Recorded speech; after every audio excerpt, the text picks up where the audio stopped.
गेले 15 दिवस वैष्णवी हगवणे मृत्यू प्रकरण अख्ख्या महाराष्ट्रात गाजतंय। आधी वैष्णवीचा सासरा राजेंद्र हगवणे आणि दीर सुशील हगवणे फरार होते। त्यांना पोलिसांनी अटक केली। या प्रकरणातला फरार आरोपी निलेश चव्हाणच्याही पोलिसांनी नेपाळ बॉर्डरवरून मुसक्या आवळल्या। पण रोज या प्रकरणात नवनवीन खुलासे होताना दिसतायत। हगवणे कुटुंबावर जेसीबी व्यवहाराच्या प्रकरणात लाखो रुपयांची फसवणूक केल्याचाही आरोप आहे। त्यामुळे हगवणेंच्या अडचणी आणखी वाढल्यात। यासोबतच वैष्णवीच्या मृत्यूबाबतही मोठा ट्विस्ट निर्माण होण्याची शक्यता आता वर्तवली जाते। ज्या पंख्याच्या सहाय्यानं वैष्णवीनं स्वतःला संपवलं त्या पंख्याची फॉरेन्सिक तपासणी करण्यात येणार आहे। त्यामुळे वैष्णवीनं खरंच स्वतःला संपवलं की तिची हत्या करण्यात आली हे स्पष्ट व्हायला मदत होणार आहे। तर वैष्णवीची नणंद करिश्माचा मित्र निलेश चव्हाणला अटक केल्यानंतर आता त्याच्या लॅपटॉपची सुद्धा फॉरेन्सिक तपासणी होणार आहे। निलेशच्या लॅपटॉपमधून या प्रकरणातली महत्त्वाची माहिती समोर येण्याची शक्यता आहे।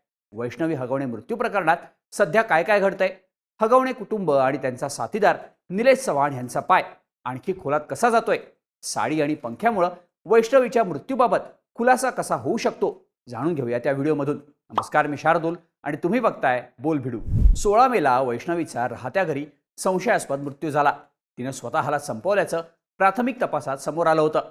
पण मृत्यूआधी तिच्या शरीरावर मारहाणीच्या खुणा असल्याचं पोस्टमॉर्टम रिपोर्टमधून स्पष्ट झालं होतं। त्यामुळे वैष्णवीच्या मृत्यूबाबत सुरुवातीपासूनच संशय व्यक्त केला जातोय। वैष्णवीनं स्वतःला संपवलं की तिची हत्या करण्यात आली असे प्रश्न विचारण्यात आले। याचबाबत आता मोठा खुलासा होण्याची शक्यता वर्तवली जाते। वैष्णवीनं ज्या पंख्याच्या सहाय्यानं स्वतःला संपवलं तो पंखा न्यायवैद्यक अहवालासाठी फॉरेन्सिक लॅबमध्ये पाठवण्यात येणार आहे। वैष्णवीच्या मृत्यूनंतर करण्यात आलेल्या पंचनाम्यात तिचं वजन 71 किलो असल्याचं नोंदवण्यात आलं होतं। त्यामुळं तो पंखा 71 किलो वजन पेलू शकतो का याची माहिती फॉरेन्सिक तपासात समोर येणार आहे। तसंच स्वतःला संपवण्यासाठी वैष्णवीनं ज्या साडीचा वापर केला होता त्या साडीचीही फॉरेन्सिक तपासणी केली जाणार असल्याचं सांगण्यात येत आहे। त्यामुळं वैष्णवीच्या मृत्यू प्रकरणात ट्विस्ट निर्माण होण्याची शक्यता आता वर्तवली जाते। वैष्णवीच्या मृत्यू प्रकरणाची चौकशी सुरू असतानाच 29 मेला प्रकाश येळवंडे यांनी म्हाळुंगे MIDC पोलीस ठाण्यात तक्रार दाखल केली होती। या तक्रारीनुसार लता हगवणेच्या नावावर असणारं जेसीबी मशीन प्रशांत येळवंडे यांनी खरेदी करण्याचा व्यवहार ठरला होता। जेसीबी खरेदीचा 24 लाख रुपयांचा व्यवहार येळवंडे आणि हगवणे यांच्यात झाला। येळवंडे यांनी सुरुवातीला शशांकला 5 लाख रुपये दिले होते, पण जेसीबीवर 19 लाखांचं कर्ज होतं। त्यामुळे हप्ते भरण्यासाठी येळवंडे दर महिन्याला जेसीबीच्या बँक हप्त्याची 50,000 एवढी रक्कम शशांक हगवणेला देत होते। मात्र शशांकनं ते हप्ते बँकेत भरलेच नाहीत, हप्त्याचे पैसे स्वतःसाठी वापरले। त्यामुळे पुढे बँकेनं जेसीबी जप्त केला। काही माध्यमांनी दिलेल्या बातम्यांनुसार शशांकनं रिकव्हरी एजंटसोबत हातमिळवणी करून जेसीबी मशीन स्वतःच्या ताब्यात घेतल्याचं सांगण्यात येत आहे। त्यानंतर जेव्हा येळवंडे त्यांचे पैसे आणि जेसीबी मशीन मागण्यासाठी शशांक हगवणेकडे गेले तेव्हा त्यानं बंदुकीचा धाक दाखवून त्यांना धमकावलं आणि जीवे मारण्याची धमकी दिली। पैसे मागू नकोस नाहीतर घरचे नीट राहणार नाहीत अशी धमकी शशांकनं येळवंडे यांना दिली होती। या सगळ्या व्यवहारात येळवंडे यांची 11,70,000 रुपयांची फसवणूक झाल्याचं त्यांनी दाखल केलेल्या तक्रारीत म्हटलंय। ही तक्रार मिळाल्यानंतर म्हाळुंगे MIDC पोलिसांनी सध्या न्यायालयीन कोठडीत असलेल्या शशांक आणि लता हगवणे यांना अटकेसाठी प्रोडक्शन वॉरंट जारी केलं। आर्थिक फसवणूक प्रकरणी तपास करण्यासाठी शशांक आणि लता यांना ताब्यात घेण्यात यावं असा अर्ज म्हाळुंगे MIDC पोलिसांनी न्यायालयाकडे सादर केला होता। त्यानुसार मंगळवारी म्हाळुंगे पोलिसांना शशांक आणि लता हगवणेचा ताबा देण्यात आलाय। त्यामुळे वैष्णवीच्या मृत्यू प्रकरणासोबतच आर्थिक फसवणूक केल्यामुळे शशांक आणि लता यांच्या अडचणी आणखी वाढणार असल्याचं बोललं जात आहे। यासोबतच नेपाळ बॉर्डरवरून ताब्यात घेतलेल्या निलेश चव्हाणचीही पोलिसांकडून कसून चौकशी सुरू आहे। निलेश त्याच्या एका मैत्रिणीला फिरायला जाण्याच्या बहाण्यानं सोबत घेऊन फरार झाला होता। पोलिसांनी निलेश ज्या मैत्रिणीसोबत गेला होता तिलाही सोमवारी चौकशीसाठी बोलावलं होतं। निलेशच्या या मैत्रिणीसोबतच आणखी एका महिलेचीही पोलिसांनी चौकशी केली। पोलिसांनी निलेशच्या घरी जात घराची झडती सुद्धा घेतली। त्यात 2 मोबाईल फोन्स, एक लॅपटॉप, CCTV फुटेजचा DVR आणि काही पेनड्राईव्ह्स पोलिसांच्या हाती लागल्याची माहिती माध्यमांकडून देण्यात आली आहे। निलेशच्या घरातून जप्त करण्यात आलेले दोन्ही फोन लता आणि करिश्मा हगवणे यांचे आहेत। त्यामुळं हगवणे मायलेकींचे मोबाईल निलेशच्या घरी कसे या अनुषंगानेही पोलिसांचा तपास सुरू आहे। निलेशच्या घरातून त्याचा पासपोर्ट आणि पिस्तूलचा परवानाही पोलिसांनी जप्त केला होता।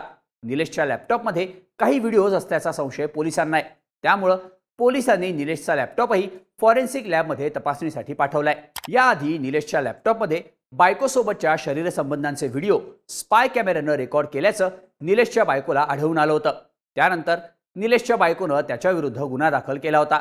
त्यामुळं आताही निलेशच्या लॅपटॉपमधून वैष्णवीच्या केस संदर्भात महत्त्वाची माहिती आणि पुरावे मिळू शकतात असं बोललं जात आहे. आता त्याच्या लॅपटॉपचा फॉरेन्सिक अहवाल कधी येणार हे पाहणं महत्त्वाचं असणार आहे. दरम्यान मंगळवारी वैष्णवी हगवणे मृत्यू प्रकरणात अटकेत असणाऱ्या राजेंद्र हगवणे, सुशील हगवणे आणि निलेश चव्हाण या तिघांचीही पोलीस कोठडी संपली होती. त्यामुळे त्यांना पुणे सत्र न्यायालयात हजर करण्यात आलं होतं. वैष्णवीच्या मृत्यूसंबंधी सखोल तपास करण्यासाठी न्यायालयानं निलेश चव्हाणला 7 जूनपर्यंत पोलीस कोठडी सुनावली आहे, तर राजेंद्र आणि सुशील हगवणे दोघांनाही 14 दिवसांची न्यायालयीन कोठडी सुनावण्यात आली आहे. दुसरीकडे वैष्णवीच्या मृत्यू प्रकरणात हगवणे कुटुंबासोबतच शशांक हगवणेचे मामा IPS जालिंदर सुपेकर ही अडचणीत आल्याचं बोललं जात आहे. जालिंदर सुपेकर यांच्यावर शशांक, सुशील आणि निलेश चव्हाणला नियम मोडून शस्त्र परवाने मिळवून द्यायला मध्यस्थी केल्याचा आरोप आहे. त्यानंतर पुण्याच्या अतिरिक्त आयुक्तपदी असताना त्यांनी त्यांच्या कार्यकाळात तब्बल 400 शस्त्र परवाने दिल्याची धक्कादायक माहितीही तपासात समोर आली आहे. त्यामुळं जालिंदर सुपेकरांच्या अडचणी दिवसेंदिवस वाढताना दिसत आहेत. अशातच सुपेकरांवर आणखी एक आरोप झाला. वैष्णवीच्या लग्नात तुम्ही रुखवत बनवू नका, आमच्या पाहुण्या सुपेकरांकडून रुखवत बनवून घ्या, असं वैष्णवीची सासू लता आणि नणंद करिश्मानं कसपटे कुटुंबियांना सांगितलं होतं. त्यानुसार वैष्णवीच्या लग्नात जालिंदर सुपेकरांच्या पत्नीनं हे रुखवत तयार केलं होतं. त्यासाठी कसपटे कुटुंबानं 1,50,000 रुपये सुपेकरांच्या पत्नीला दिल्याची माहिती वैष्णवीच्या वडिलांनी दिली आहे. 1 लाख रुपयांचा चेक तर 50,000 रुपये रोख वैष्णवीच्या वडिलांनी दिले होते. त्यामुळं हगवणे कुटुंबियांचे पाहुणे शशांक आणि सुशीलचे सुपेकर मामा मामी आणखी गोत्यात आल्याचं म्हटलं जात आहे. जालिंदर सुपेकरांवर सतत आरोप होत असल्यानं त्यांची राज्य सरकारकडून पदावनती करण्यात आली आहे. सुपेकर आधी विशेष पोलीस महानिरीक्षक, कारागृह आणि सुधार सेवा या पदावर होते. तिथून त्यांची पदावनती उपमहासमादेशक होमगार्ड इथं करण्यात आली आहे. त्यांच्यावर आणखी कठोर कारवाई करण्याची मागणी होत असल्यानं जालिंदर सुपेकरांच्या अडचणी चांगल्याच वाढल्यात. वैष्णवीच्या मृत्यू प्रकरणात सुरू असलेली चौकशी, आर्थिक फसवणूक प्रकरणात शशांक आणि लता हगवणेचा म्हाळुंगे पोलिसांनी घेतलेला ताबा यामुळे हगवणे कुटुंबाचा पाय आणखी खोलात गेल्याचंच बोललं जात आहे. हगवणेंना मदत करणारा निलेश आणि जालिंदर सुपेकर हे सुद्धा या प्रकरणात चांगलेच अडकलेत. त्यामुळं आता पोलिसांच्या चौकशीत कोणती माहिती समोर येणार, पंखा आणि साडीच्या फॉरेन्सिक अहवालात वैष्णवीच्या मृत्यूबाबत कोणता खुलासा होणार याकडे सगळ्यांचं लक्ष लागलंय. या सगळ्याबाबत तुम्हाला काय वाटतं? पंखा आणि साडीच्या फॉरेन्सिक अहवालामुळे वैष्णवीच्या मृत्यूबाबत मोठा ट्विस्ट येणार का? याबद्दलच्या तुमच्या प्रतिक्रिया आम्हाला कमेंट करून नक्की सांगा आणि अशाच माहितीपूर्ण व्हिडिओसाठी बोलभिडूच्या YouTube चॅनलला सबस्क्राईब करायला विसरू नका.